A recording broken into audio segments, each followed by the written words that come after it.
రామాయణంలో ముఖ్య పాత్రలను తెలుసుకుందాం. రాముడు ధర్మానికి ప్రతీక, మాటను నిలబెట్టుకున్న మహానుభావుడు, ఆదర్శ కుమారుడు, ఆదర్శ సోదరుడు, ఆదర్శ రాజు, ఆదర్శ భర్త.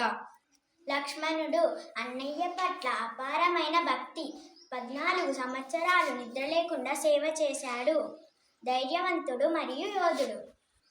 పవిత్రతకు ప్రతీక, సహనానికి చిహ్నం, భర్త పట్ల అపారమైన భక్తి, అరణ్యంలో కూడా ధైర్యంగా జీవించేది మన సీతాదేవి.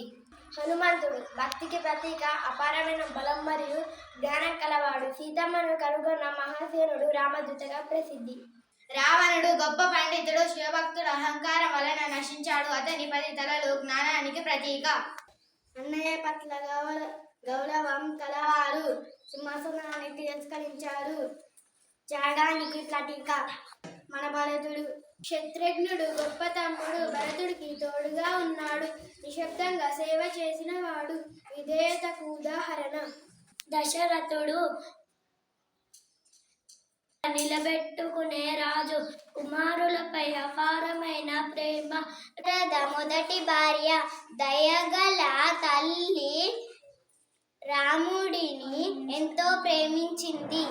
విభీషణుడు ధర్మం కోసం అన్నను విడిచాడు, నిజాయితీకి ప్రతీక. యుద్ధం తర్వాత లంకకు రాజుగా అయ్యాడు. సుగ్రీవుడు వానర రాజు, రాముడికి సహాయం చేశాడు. సీతమ్మను వెతకడంలో కీలక పాత్ర వహించాడు. జటాయువు సీతమ్మని కాపాడడానికి త్యాగం చేశాడు. నిజమైన స్నేహితులకి ఉదాహరణ. మంచి మార్గం ఎప్పుడు గెలుస్తుంది? స్నేహం, భక్తి, ధైర్యం ఉండాలి. తల్లిదండ్రుల మరియు గురువుల మాట వినాలి. గురువులను గౌరవించాలి.